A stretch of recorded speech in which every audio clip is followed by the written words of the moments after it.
ನಾನು ನಿಮ್ಮ ಪ್ರೀತಿಯ ಲತಾ ನವೀನ್. ಸ್ನೇಹಿತರೆ, ಎಲ್ಲರೂ ಕೂಡ ಹೇಗಿದ್ದೀರಾ? ಆರಾಮಾಗಿದ್ದೀರಾ ಅಂತ ಭಾವಿಸ್ತೀನಿ. ನಾನು ಕೂಡ ಚೆನ್ನಾಗಿದ್ದೀನಿ. ಸ್ನೇಹಿತರೆ, ಯಾವ ಯಾವ ಜಿಲ್ಲೆಗಳಿಗೆ ಉಚಿತ ಗೃಹಲಕ್ಷ್ಮಿ ಯೋಜನೆಯ ಹಣ ಜಮಾ ಆಗಿದೆ ಅನ್ನೋದನ್ನ ತಿಳಿಸ್ಕೊಡ್ತೀನಿ. ಅದರ ಜೊತೆಗೆ ಈ ಏಪ್ರಿಲ್ 1ನೇ ತಾರೀಕಿಂದ 6,000 ಹಣ ಸಿಗತ್ತೆ ಗೃಹಲಕ್ಷ್ಮಿ ಯೋಜನೆಯಲ್ಲಿ ಅಂತ ಹೇಳಿ. ಸೊ ಈಗ ಆಲ್ರೆಡಿ ನೀವು ತಮ್ಮೇಲೆ ನೋಡಿ ಅನ್ಕೊಂಡಿರ್ತೀರಾ ಯಾವ ಯಾವ ಜಿಲ್ಲೆಗೆ 6,000 ಸಿಗತ್ತೆ ಅಂದ್ರೆ ಇನ್ಮೇಲಿಂದ ಉಚಿತ 2,000 ಬದಲು 6,000 ನಮ್ಮ ಖಾತೆಗೆ ಜಮಾ ಆಗತ್ತಾ ಅಂತ ಯೋಚನೆ ಮಾಡ್ತಾ ಇದ್ದೀರಾ ಅನ್ಸುತ್ತೆ. ಸೊ ಇದ್ರ ಬಗ್ಗೆ ಕಂಪ್ಲೀಟ್ ಆಗಿ ಡೀಟೇಲ್ಸ್ ನ ತಿಳಿಸ್ಕೊಡ್ತೀನಿ. ವಿಡಿಯೋನ ಕೊನೆವರೆಗೂ ನೋಡಿ. ಹಾಗೆ ನೀವೇನಾದ್ರೂ ನನ್ನ ಚಾನಲ್ಗೆ ಹೊಸಬ್ರಾಗಿದ್ರೆ ತಪ್ಪದೆ ಹೋಗಿ ಲತಾ ನವೀನ್ ಕನ್ನಡ ಚಾನಲ್ ಸಬ್ಸ್ಕ್ರೈಬ್ ಮಾಡ್ಕೊಂಡು ಚಾನಲ್ಗೆ ಸಪೋರ್ಟ್ ಮಾಡಿ. ಸೊ ಇಷ್ಟು ದಿನದಿಂದ ನೀವೆಲ್ಲ ವೆಯ್ಟ್ ಮಾಡ್ತಾ ಇದ್ದಂತಹ ಗೃಹಲಕ್ಷ್ಮಿ ಯೋಜನೆಯ ಪೆಂಡಿಂಗ್ ಅಮೌಂಟ್ ಏನಿದೆ, ಈ ಅಮೌಂಟ್ ಖಾತೆಗೆ ಜಮಾ ಆಗ್ತಾ ಇದೆ. ಅಂದ್ರೆ 6,000 ಅಂದ್ರೆ ಇನ್ನೊಂದು 2,000 ಬದಲು 6,000 ಸಿಗತ್ತಾ ಅಂತ ಯೋಚನೆ ಮಾಡ್ತಾ ಇರ್ಬೋದು. ಖಂಡಿತ ಇಲ್ಲ. 6,000 ಅಂದ್ರೆ ಈಗ ಆಲ್ರೆಡಿ ನಿಮ್ಗೆ ಗೊತ್ತಿರ್ಬೋದು, 6 ಮತ್ತೆ 7, 8 ಕಂತಿನ ಹಣ ಯಾರಿಗೆ 3 ತಿಂಗಳು ಪೆಂಡಿಂಗ್ ಇದೆಯೋ ಅದು 6,000 ಆಗತ್ತೆ. 6 ಮತ್ತೆ 7ನೇ ಕಂತಿನ ಹಣ ಪೆಂಡಿಂಗ್ ಇದ್ದವರಿಗೆ 4,000. ತುಂಬಾ ಜನಕ್ಕೆ ಏನಾಗಿದೆ ಅಂದ್ರೆ 1ರಿಂದ 4ನೇ ಕಂತು ತನಕ ಹಣ ಬಂದ್ಬಿಟ್ಟಿದೆ ಗೃಹಲಕ್ಷ್ಮಿ ಯೋಜನೆದು. ಆಮೇಲೆ 5, 6, 7, 8 ಕಂತಿನ ಹಣ ಜಮಾ ಆಗಿಲ್ಲ. ಸೊ ಈ ಜಮಾ ಆಗದಿರೋ ಹಣ ಏನಿದೆ, ಪೆಂಡಿಂಗ್ ಹಣ ಏನಿತ್ತು, ಇದು ಇವತ್ತಿಂದ ಅಂದ್ರೆ ಏಪ್ರಿಲ್ 1ನೇ ತಾರೀಕಿಂದ ಖಾತೆಗಳಿಗೆ ಜಮಾ ಆಗ್ಲಿಕ್ಕೆ ಸ್ಟಾರ್ಟ್ ಆಗಿದೆ. ಅದರಲ್ಲೂ ಕೂಡ ಕೆಲವೊಂದಿಷ್ಟು ಜಿಲ್ಲೆಗಳಿಗೆ ಖಾತೆಗೆ ಹಣ ಕ್ರೆಡಿಟ್ ಆಗಿದೆ ಅಂತಾನೆ ಹೇಳ್ಬೋದು. ಯಾವ ಯಾವ ಜಿಲ್ಲೆಗಳಿಗೆ ಹಾಗೆ ಯಾರ್ಯಾರಿಗೆ ಉಚಿತ ಗೃಹಲಕ್ಷ್ಮಿ ಯೋಜನೆಯ 6,000 ಹಣ ಸಿಗತ್ತೆ, 4,000 ಹಣ ಸಿಗತ್ತೆ ಅನ್ನೋದ್ರ ಬಗ್ಗೆ ಕಂಪ್ಲೀಟ್ ಆಗಿ ತಿಳಿಸ್ಕೊಡ್ತೀನಿ. ಜೊತೆಗೆ ಸ್ನೇಹಿತರೆ, ನೀವೇನಾದ್ರೂ ಗೃಹಲಕ್ಷ್ಮಿ ಯೋಜನೆಗೆ ಇನ್ನೂ ಕೂಡ ಅರ್ಜಿ ಸಲ್ಲಿಸಿರ ಅಂದ್ರೆ ತಪ್ಪದೆ ಹೋಗಿ ಅರ್ಜಿಯನ್ನ ಸಲ್ಲಿಸಿ. ಯಾರ್ಯಾರಿಗೆ ಪೆಂಡಿಂಗ್ ಹಣ ಅಂತ ಇತ್ತು ಅದೆಲ್ಲದೂ ಕೂಡ ನಿಮ್ಮ ಖಾತೆಗೆ ಜಮಾ ಆಗಿದೆ. ದಯವಿಟ್ಟು ಹೋಗಿ ಚೆಕ್ ಮಾಡ್ಕೊಳ್ಳಿ.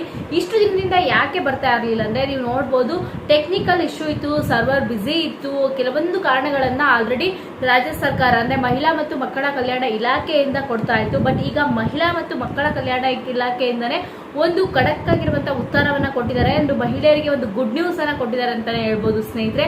ಅದೇನಂದ್ರೆ ಪೆಂಡಿಂಗ್ ಇರುವಂತಹ ಹಣ ಎಷ್ಟಿತ್ತೋ ಆ ಪೆಂಡಿಂಗ್ ಇರುವಂತಹ ಹಣ ಗೃಹಲಕ್ಷ್ಮಿಯರಿಗೆಲ್ಲರಿಗೂ ಕೂಡ ಜಮಾ ಆಗತ್ತೆ. ಯಾವುದೇ ರೀತಿಯಾಗಿ ಪೆಂಡಿಂಗ್ ಇರಲ್ಲ. ನೀವು ನೋಡ್ಬೋದು, ಮುಂದಿನ ತಿಂಗಳೇ ಅಂದ್ರೆ ಈ ಮುಂದಿನ ತಿಂಗಳಲ್ಲೇ ಸೊ ಎಲೆಕ್ಷನ್ ಇರೋದ್ರಿಂದ 26ನೇ ತಾರೀಕು ಎಲೆಕ್ಷನ್ ಇರೋದ್ರಿಂದ ಸೊ ಅದಕ್ಕೋಸ್ಕರ ಪಟ್ ಅಂತ ಹೇಳ್ಬಿಟ್ಟು ಈಗ ಆಲ್ರೆಡಿ ಸ್ಟಾರ್ಟ್ ಆಗಿದೆ ಅಂತಾನೆ ಹೇಳ್ಬೋದು ಸ್ನೇಹಿತರೆ. ನೀವೇನಾದ್ರೂ ಪೆಂಡಿಂಗ್ ಇರುವಂತಹ ಹಣ ನಿಮ್ಗೆ ಎಷ್ಟು ಕಂತಿನ ಬಾಕಿ ಇದೆ, ಈಗ 2 ಕಂತಿನ ಬಾಕಿ ಇದೆ ಅಂದ್ರೆ 4,000 ಜಮಾ ಆಗುತ್ತೆ. 3 ಕಂತಿನ ಬಾಕಿ ಇದೆ ಅಂದ್ರೆ 6,000 ಜಮಾ ಆಗುತ್ತೆ. ಸೊ ಕೆಲವರಿಗೆ 1-2 ಕಂತು ಬಂದ್ಬಿಟ್ಟಿದೆ, ಆಮೇಲೆ ಬಂದೇ ಇಲ್ಲ ಅನ್ನೋರಿಗೆ, ಸೊ ನೀವೇನು ಟ್ಯಾಕ್ಸ್ ಪೇ ಮಾಡ್ತಾ ಇಲ್ಲ, GST ಕಟ್ಟಿಲ್ಲ, ಏನು ಇಲ್ಲ ಅನ್ನೋರಿಗೆ ಪೂರ್ತಿ ಆಗಿರುವಂತಹ ಪೆಂಡಿಂಗ್ ಹಣ ಎಲ್ಲದೂ ಕೂಡ ಜಮಾ ಆಗುತ್ತೆ. ಹಾಗೆ ಅನ್ನಭಾಗ್ಯ ಯೋಜನೆ ಹಣ ಕೂಡ ಪೂರ್ತಿಯಾಗಿ ಜಮಾ ಆಗುತ್ತೆ ಅಂತಾನೆ ಹೇಳ್ಬೋದು ಸ್ನೇಹಿತರೆ. ಯಾವ ಯಾವ ಜಿಲ್ಲೆಗಳಿಗೆ ಹೋಗುತ್ತೆ ಅಂತ ನೋಡೋದಾದ್ರೆ ಕೆಲವೊಂದಿಷ್ಟು ಜಿಲ್ಲೆಗಳ ಹೆಸರುಗಳನ್ನ ಹೇಳ್ತೀನಿ. ಕೆಲವೊಂದಿಷ್ಟು ಜಿಲ್ಲೆಗಳು ಮಿಸ್ ಆಗಿದ್ರೆ ಯಾರು ಕೂಡ ಬೇಜಾರು ಮಾಡ್ಕೋಬೇಡಿ. ಹೆಸರನ್ನ ತುಂಬಾ ಲಾಂಗ್ ಆಗುತ್ತೆ ಅಂತ ಹೇಳ್ತಾ ಇಲ್ಲ ನಾನು. ಇಲ್ಲಿ ನೋಡ್ಬೋದು, ರಾಯಚೂರು, ಕಲಬುರಗಿ, ಬಳ್ಳಾರಿ, ದಾವಣಗೆರೆ, ಶಿವಮೊಗ್ಗ, ಹಾಗೇನೆ ಬೆಳಗಾವಿ, ಮಂಡ್ಯ, ಮೈಸೂರು, ಹಾಗೇನೆ ಕೊಡಗು, ಹಾಗೇನೆ ನೋಡ್ಬೋದು ಇಲ್ಲಿ ಸಾಕಷ್ಟು ಜಿಲ್ಲೆಗಳೇ, ಬೆಂಗಳೂರು ಗ್ರಾಮಾಂತರ, ಸೊ ಸಾಕಷ್ಟು ಜಿಲ್ಲೆಗಳಿಗೆ ಗೃಹಲಕ್ಷ್ಮಿ ಯೋಜನೆ ಹಣ ಹೋಗಿದೆ ಸ್ನೇಹಿತರೆ. ಸೊ ಇಲ್ಲಿ ಯಾವ್ದಾದ್ರು ಜಿಲ್ಲೆಗಳನ್ನ ಪರ್ಟಿಕ್ಯುಲರ್ ಆಗಿ ಬಿಟ್ಟಿದೆ ಅಂದ್ರೆ ಬೇಜಾರು ಮಾಡ್ಕೋಬೇಡಿ. ಇಲ್ಲಿ ನಿಮ್ ಜಿಲ್ಲೆಗಳ ಹೆಸರನ್ನ ನಾನು ತಗೊಂಡಿಲ್ಲ. ಸೊ ಬಟ್ ಆ ಜಿಲ್ಲೆಗೂ ಕೂಡ ಗೃಹಲಕ್ಷ್ಮಿ ಯೋಜನೆಯ 6 ಮತ್ತೆ 7, 8 ಕಂತಿನ ಹಣ ಕೂಡ ಕ್ರೆಡಿಟ್ ಆಗಿದೆ. ಸೊ ದಯವಿಟ್ಟು ನಿಮ್ಮ ಮೊಬೈಲ್ ಅಲ್ಲಿ ನೀವು ಚೆಕ್ ಮಾಡ್ಕೊಳ್ಳಿ. ಫೋನ್ ಪೇ, ಗೂಗಲ್ ಪೇ ಅಲ್ಲಿ ಚೆಕ್ ಮಾಡ್ಕೋಬಹುದು. ಸೊ ನಿಮ್ಗೆ ಗೊತ್ತಾಗಿಲ್ಲ ಅಂದ್ರೆ ನಿಮ್ಮ ಮೊಬೈಲ್ ಅಲ್ಲಿ ಸೊ ಯಾವ್ದು ಬ್ಯಾಂಕಿಗೆ ರಿಜಿಸ್ಟ್ರೇಷನ್ ನಂಬರ್ ಇದೆ ಆ ನಂಬರ್ಗೆ ಒಂದು ಮಿಸ್ಡ್ ಕಾಲ್ ಕೊಟ್ರೆ ನಿಮಗೆ ಗೃಹಲಕ್ಷ್ಮಿ ಯೋಜನೆ ಹಣ ನಿಮ್ಮ ಖಾತೆಗೆ ಹೋಗಿದೆಯೋ ಇಲ್ಲ ಅಂತ ಒಂದು ಮಿನಿ ಸ್ಟೇಟ್ಮೆಂಟ್ ಬರುತ್ತೆ. ಅಂದ್ರೆ 5 ಮಿನಿ ಸ್ಟೇಟ್ಮೆಂಟ್ ಬರುತ್ತೆ, ಅಂದ್ರೆ 5 ಟ್ರಾನ್ಸಾಕ್ಷನ್ ಬರುತ್ತೆ. ಆರಾಮಾಗಿ ಚೆಕ್ ಮಾಡಿ ತಿಳ್ಕೊಳ್ಬಹುದು ಸ್ನೇಹಿತರೆ.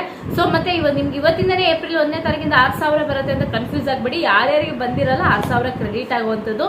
ಸೊ ಯೋಚನೆಯನ್ನ ಮಾಡಿ ಸ್ನೇಹಿತರೆ. ಯಾರ್ಯಾರಿಗೆ ಎಷ್ಟು ಕಂತಿನ ಹಣ ಜಮಾ ಆಗಿದೆ ತಿಳಿಸ್ಕೊಡಿ.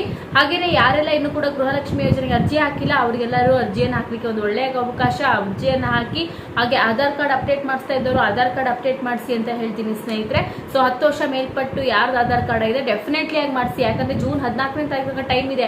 ತದನಂತರ ನೀವು ಅಪ್ಡೇಟ್ ಮಾಡ್ಸಕ್ ಹೋದ್ರೆ ಒಂದು ಆಧಾರ್ ಕಾರ್ಡ್ ಅಪ್ಡೇಟ್ಗೆ 1,000 ರೂಪಾಯಿ ತರ ಚಾರ್ಜಸ್ ಮಾಡುತ್ತೆ. ಇದು ಕೇಂದ್ರ ಸರ್ಕಾರದಿಂದ ಬಂದಿರುವಂತಹ ರೂಲ್ಸ್.